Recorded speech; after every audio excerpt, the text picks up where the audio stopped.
Chapter 12. Darkness. Sidney Carton paused in the street, not quite decided where to go.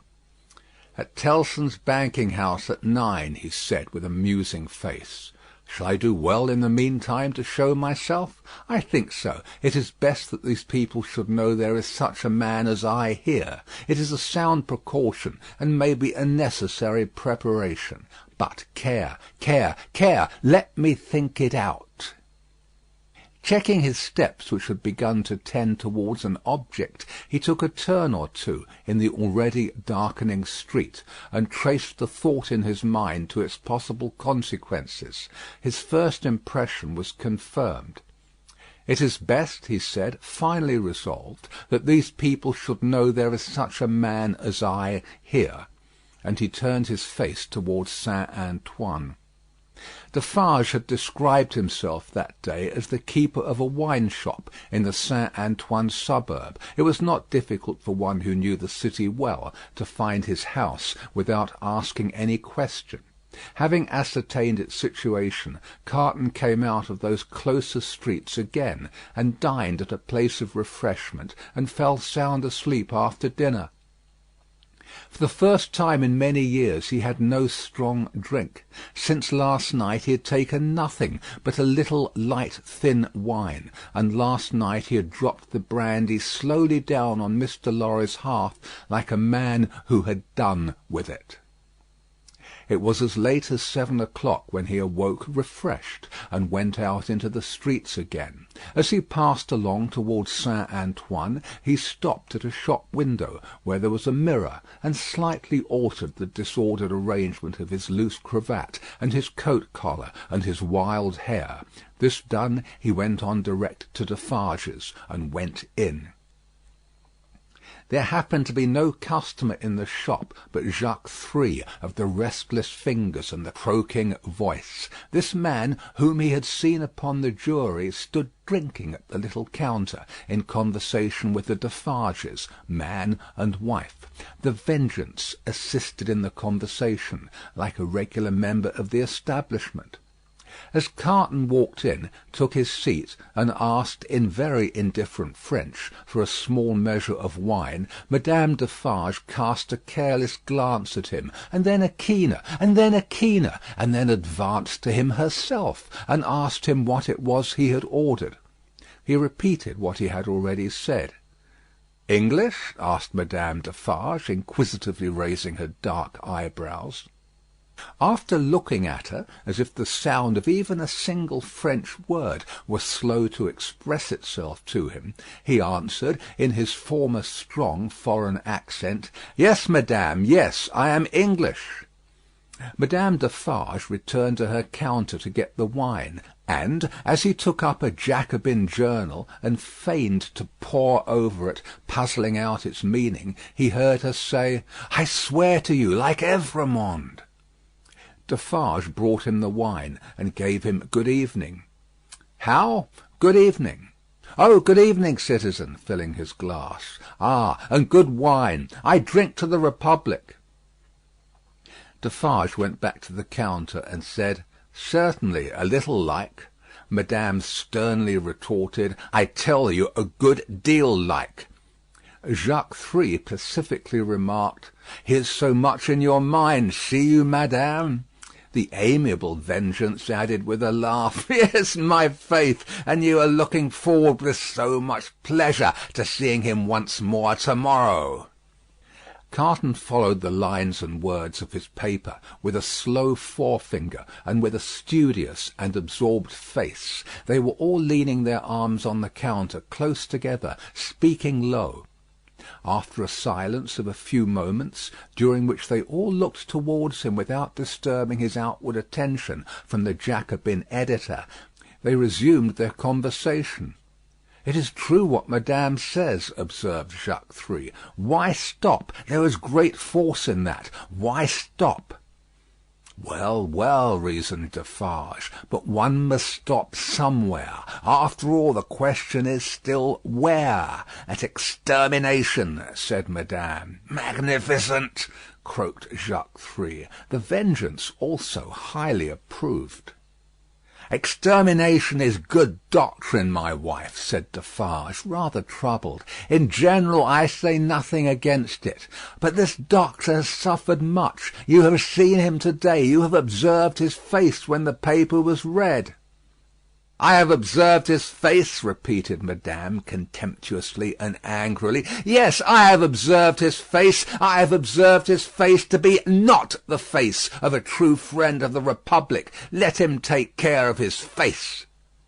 "And you have observed, my wife," said Defarge, in a deprecatory manner, "the anguish of his daughter, which must be a dreadful anguish to him." "I have observed his daughter," repeated Madame. "Yes, I have observed his daughter more times than one. I have observed her to-day, and I have observed her other days. I have observed her in the court, and I have observed her in the street by the prison. Let me but lift my finger." She seemed to raise it, the listener's eyes were always on his paper, and to let it fall with a rattle on the ledge before her, as if the axe had dropped. "The citizeness is superb," croaked the juryman. "She is an angel," said the Vengeance, and embraced her. "As to thee," pursued Madame, implacably, addressing her husband, "if it depended on thee, which happily it does not, thou wouldst rescue this man even now." "No," protested Defarge, "not if to lift this glass would do it. But I would leave the matter there. I say, stop there."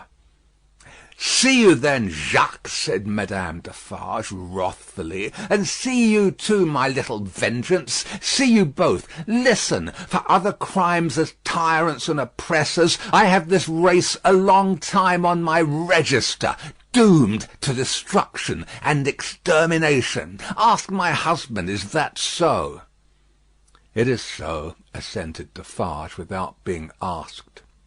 "In the beginning of the great days, when the Bastille falls, he finds this paper of to-day, and he brings it home, and in the middle of the night, when this place is clear and shut, we read it, here on this spot, by the light of this lamp. Ask him, is that so?"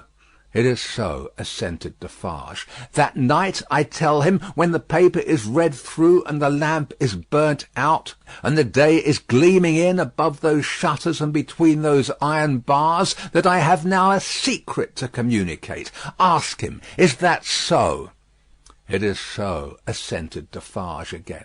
"I communicate to him that secret. I smite this bosom with these two hands, as I smite it now, and I tell him, Defarge, I was brought up among the fishermen of the seashore, and that peasant family, so injured by the two Evremond brothers as that Bastille paper describes, is my family.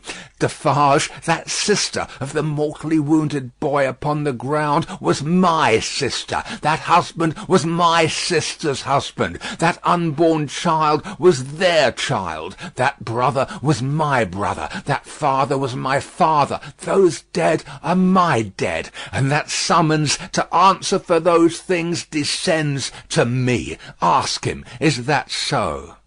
"It is so," assented Defarge once more. "Then tell wind and fire where to stop," returned Madame, "but don't tell me." Both her hearers derived a horrible enjoyment from the deadly nature of her wrath. The listener could feel how white she was without seeing her, and both highly commended it. Defarge, a weak minority, interposed a few words for the memory of the compassionate wife of the Marquis, but only elicited from his own wife a repetition of her last reply. "Tell the wind and the fire where to stop. Not me."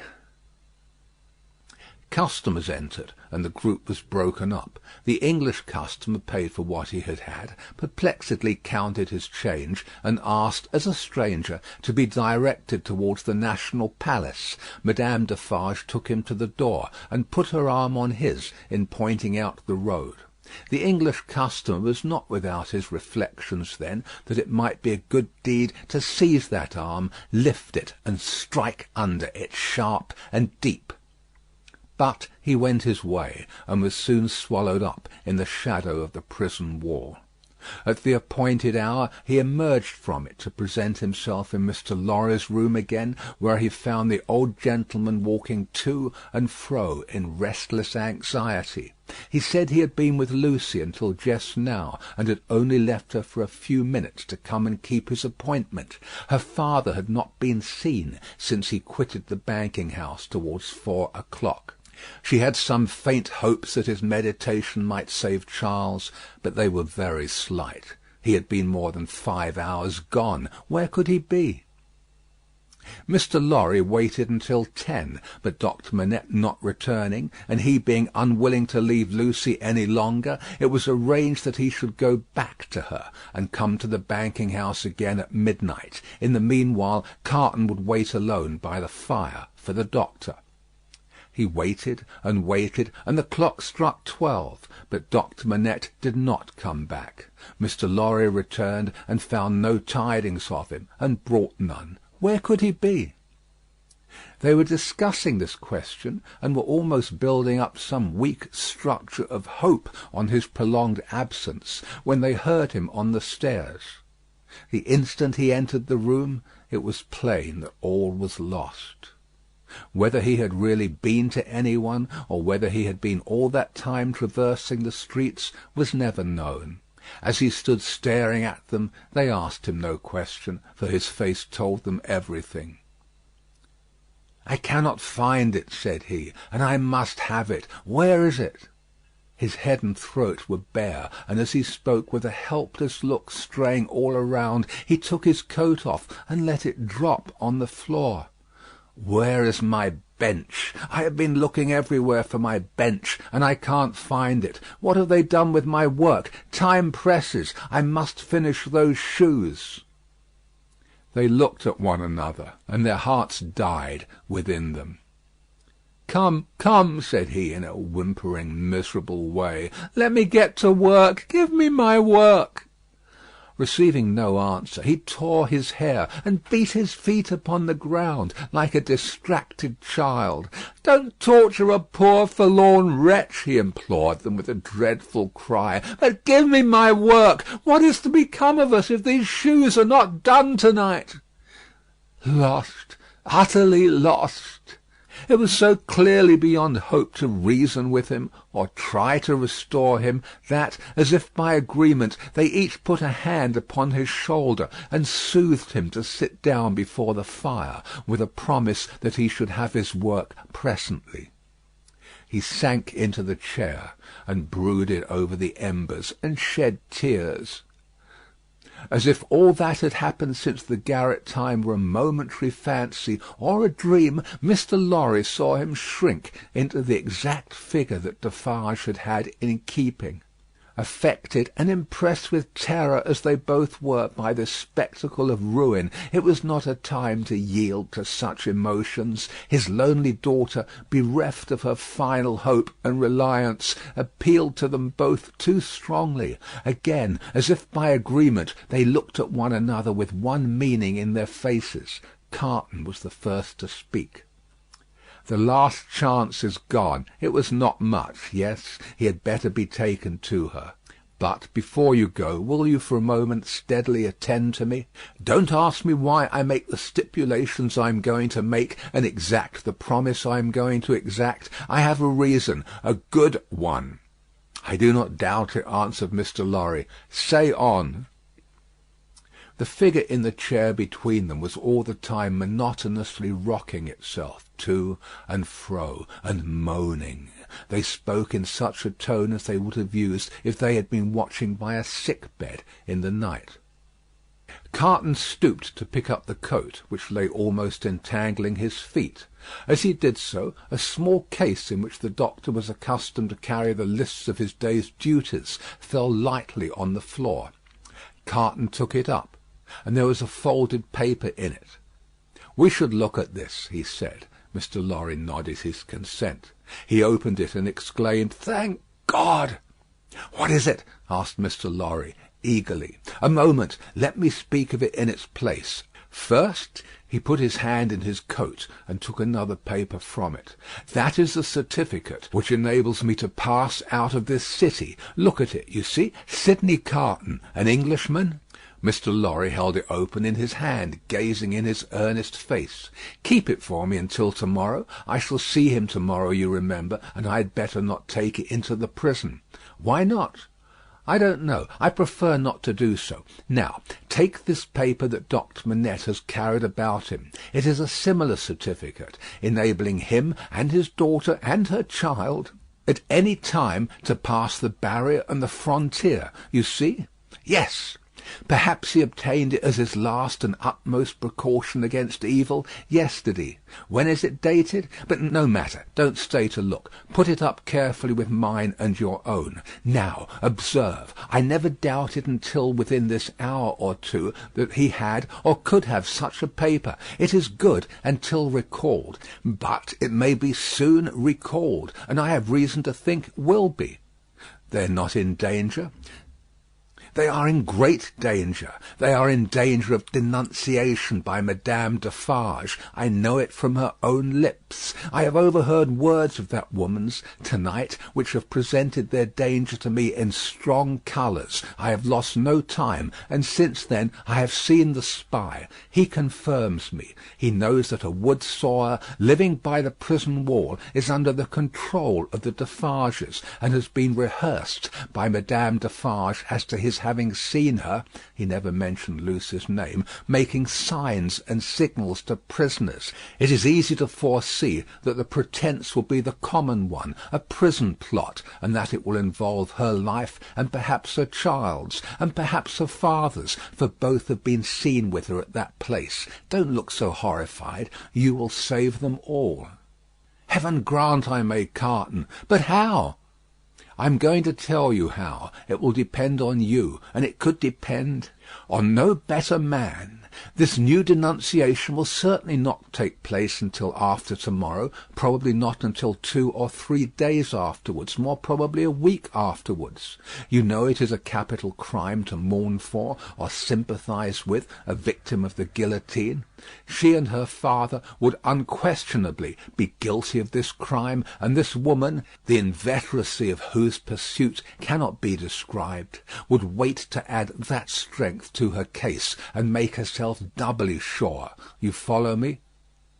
"So attentively, and with so much confidence in what you say, that for the moment I lose sight," touching the back of the doctor's chair, "even of this distress.